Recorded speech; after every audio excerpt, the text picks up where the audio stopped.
Hey there, everybody. Welcome back to the show. Well, I sure as heck didn't think I'd be making the video I'm making. I feel like I got snookered. I got tricked. I got bait and switched. Let me explain.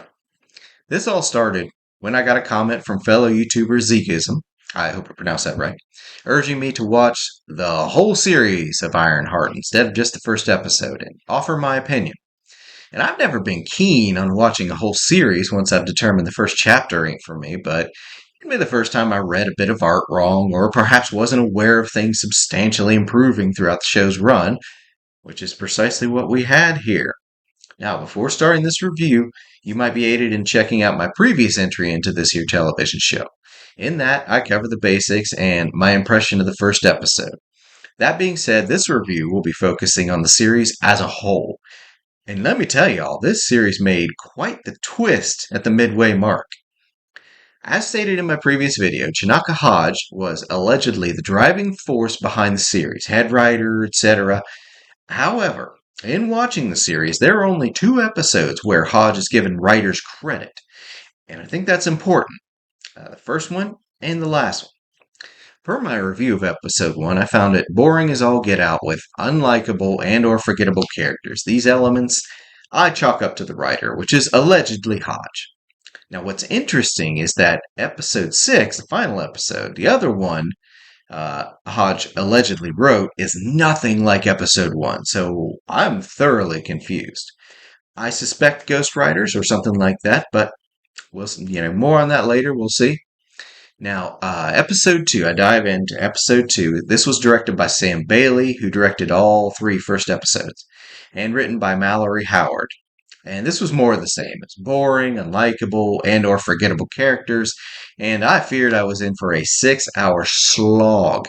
However, we jump into episode 3, this time written by Francesca and Jacqueline Gales, still directed by Sam Bailey. The tonal shift was noticeable. The show went from being a complete zero interest for me to about a 30% interest. And even though I wouldn't call it interesting, it was a lot better than it was in the previous 2 episodes. Hints of characterization started to peek out, and I wouldn't say I was invested just yet, but the upshifting quality was surprising and welcome. And one small note. A bit of a nobody character introduced previously, Joe, who is revealed to be Obadiah Stane's long-lost love child. The first of several conveniences that pop up in the series that initially had me rolling my eyes. The gal who's trying to be the next Tony Stark just stumbles onto the secret son of Obadiah Stane. But it was a minor gripe, and I pressed on. Now, it was during this episode that we really started to get a sense of who Riri is and why she's decidedly not Tony Stark. Where Stark made his millions based on his father's wartime contracts and later his own, Riri makes hers by selling answers to tests and projects.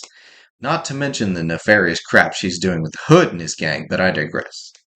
Her inability or unwillingness to work with big tech had me frowning. If she was against it, the story needed to make that point more clearly. And you can't argue she had no inside track that way, what with the Wakanda and everything else, but the series presents a Riri that doesn't want to earn money legitimately, but also laments she has to do it clearly the wrong way. So I'm not sure what she actually wanted, and the script doesn't seem to provide an answer either. Then there's the incompetence. She is so bad at making these suits. She somehow miscalculates the power draw to the point that it blows up entire labs, not just her workstation, the entire lab. Then she steals college property, the suit. I'm presuming it's college property, that it wasn't a gift from Wakanda, because it's never mentioned, it's never explained so. And she just F's off. Not sure why MIT didn't come after her for that. If the suit was her property, why would she steal it? If it wasn't, why were there no consequences? This felt like writing oversight, needed addressed, never was. But now, in this big heist with the garden house heist, she kills the Hood's best friend, his buddy John. More like lets him die. But and I can't see, this is a failing on my part. I can't put my finger on why Stark roasting terrorists and electrocuting Obadiah Stane felt so profoundly different to gassing John, but he did. Just didn't land the same. Didn't feel heroic and justified, like she should have let him go unconscious, then released him or something, but she didn't. And this is important later on. This wasn't just writing error, in my opinion. This was where they really started to build Riri as a character, and the later writing embraces this, making the ending of the series mind blowing, at least for me. But I'm getting ahead of myself. Now, episode 4. Something happened. There's a new director, Angela Barnes, for the remaining 3 episodes. Amir Suleiman, who I believe was a producer on the show as well, is credited with writing, and the writing took a severe turn. Suddenly, minor things in the first 3 episodes are being explained, like showing how Parker and John got started in their criminal enterprises, and Riri's profoundly bad character is called into account. Nearly everyone lets her have it, and deservedly so. Joe, Zeke Stain, is arrested because Riri dropped the invention he'd given her for a heist, so he gets the blame. He gets to do time for her after she promised him he wouldn't. And he doesn't mince words about it when she goes and sees him, and, rightfully so. Zay gives Riri hell because there's an AI running around with his dead sister's face. Heck, even the AI finally had enough of Riri's nonsense, flies off. By the end of the episode, Riri's left with nothing because she's made such an incredible mess of everything. I wanted to feel bad for her, but I just couldn't. Everything that came down on her head at this point was by her own design. It was brutal, but the writing didn't shy away from it, and it felt extremely well handled and deserved. But there are a couple of important things here. Up until this point, the story was bad and the acting bland, featureless, uninteresting. This started to change in episode 3 and really changed in episode 4. I did not care for Anthony Ramos in the first couple episodes, but out of nowhere, this guy just starts acting on the level of a named professional. It was bizarre, like somehow handing him a script well written enough to give a toss about, awaking acting talent in the man. And this applies to every cast member to varying degrees. Suddenly, everyone was on their A game. It was jarring to watch. Like, where was this the first couple episodes? Arguably the most important. But whatever, we're here now. However, the conveniences returned in a big way. After a very emotional moment between Riri and her mom, which actually made me feel something, they go to some mystical store her mom knows, which just happens to be run by mages that flunked out of Camartage. I rolled my eyes hard at this, but whatever. It was doubly kind of annoying in that they analyzed the piece of Parker's cloak Riri stole, and are like, yep, it's bad magic. That was obvious. But I see why it was included, as this sets up an important decision on Riri's part later on. A very surprising and bad decision. I'm getting ahead of myself. So now we're up to episode 5, and I'm hooked. I'm intrigued. This is completely different series than the first 2, maybe 3 episodes. Like the tonal shift, the writing, the acting quality, it gave me whiplash, honestly. Like, did Disney come in, take a look at the first 2 episodes, and give people a stern talking to? Did they hire different creatives? I mean, what happened? I couldn't find anything online, but Disney's always hush hush with their production. So moving on though, the suit is captured, and I actually felt bad for the AI suit Natalie. She was arguably the most interesting and likable character in the entire show until the last episode. But this review is going long, diving into every nuance, and the only reason I dove so deep was to illustrate this show became an entirely different TV show halfway through, and it was bizarre but very welcome. So to fast forward, Riri gets her suit back, people come together to help her, and it's fascinating because this is normally the point where people tell the unlikable main character, all is forgiven and it's fine and we're together now, but that didn't happen. Instead, Riri states that she's not a good person, she's unlikable, and nobody disagrees with her. I was stunned and very happy with this. Instead, they point out she has good qualities even if she's not a good person, almost setting her on a heroic path of redemption, but not quite. And I can't help but infer this was intended, but more on that in a sec. I know, I'm pushing it back, but just stay with me. Riri realizes she can't take on the hood with tech. Now, I disagreed with this initially because up until this point, all Parker had shown himself capable of was turning invisible, something that could be negated with an area effect attack like gas or flame or something, and bending bullets. Bullets which would theoretically bounce off Riri's suit. So the hood was not a credible threat to Riri inside the suit up until this point. They needed to build that more in the early episodes. They didn't, but they did show it in the final confrontation, so there was that. Also, building a suit out of an old muscle car. The material strength of an old muscle car is not what you think, but I digress. They did it for story, not accuracy, so whatever. Yeah, just let that go. It's a minor gripe. They did it for style. Style points. Then we see the first choice that kind of really stunned me. Riri turns to dark magic to fight dark magic. As soon as Zelma stated there would be a cost, I knew Natalie was going to be that cost, and it made me very angry and very sad, but it also didn't feel cheesy or wrong or stupid. It made sense. Riri was going to sacrifice arguably the only good she'd done so far in the series in order to take down Parker because she's absolutely obsessed with this particular goal. Now she's got a suit of armor powered by the Dark Dimension.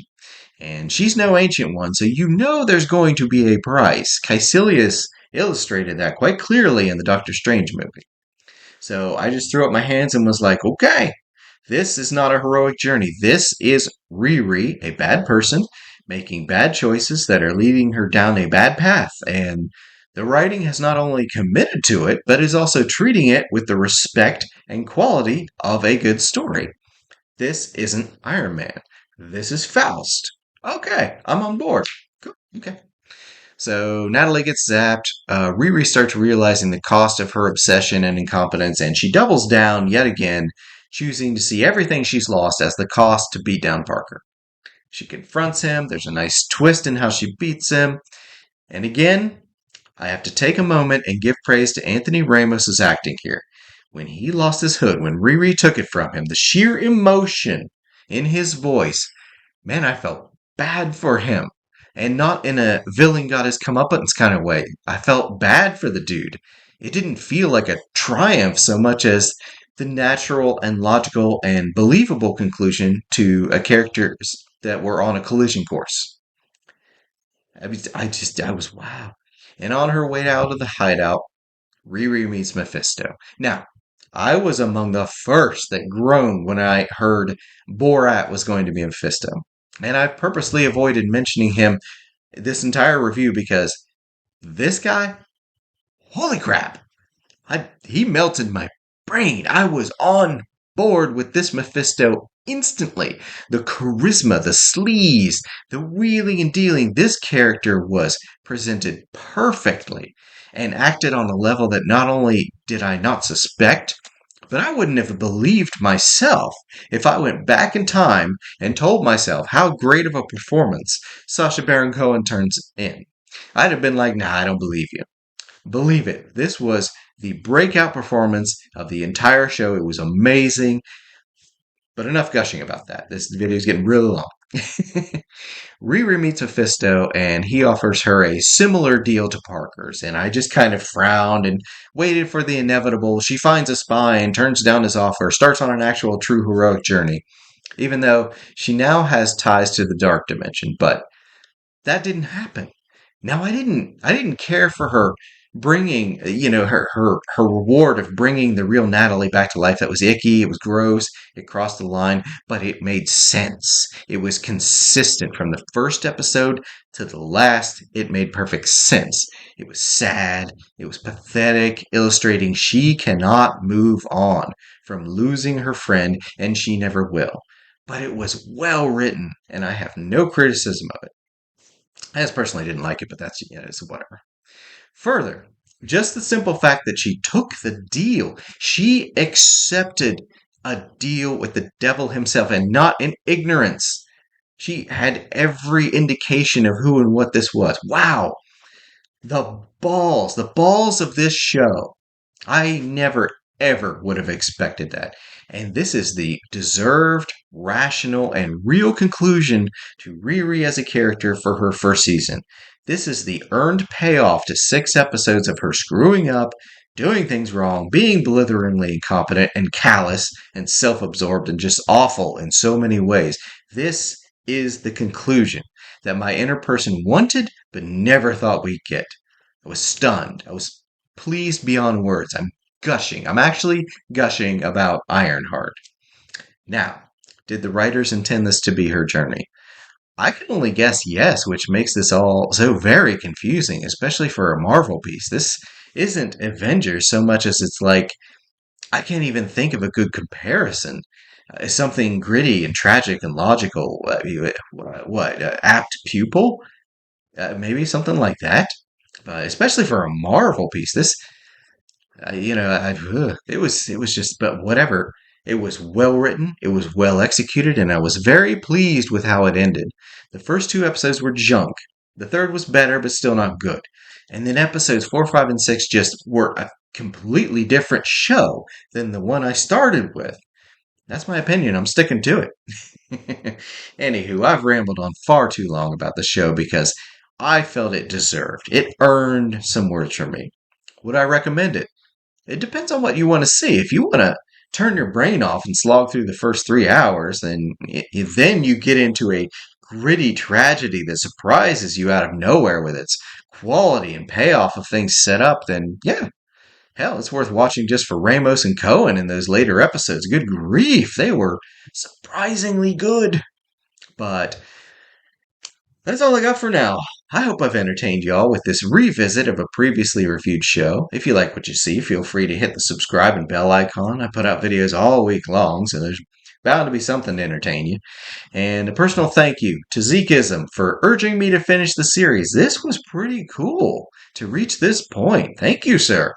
And thank you all for tuning in and giving me a moment of your time. I hope you enjoy the rest of your day. Drink some water, watch something cool, put in an old movie, roll some dice, play some cards, read a comic, and as always, have a good one.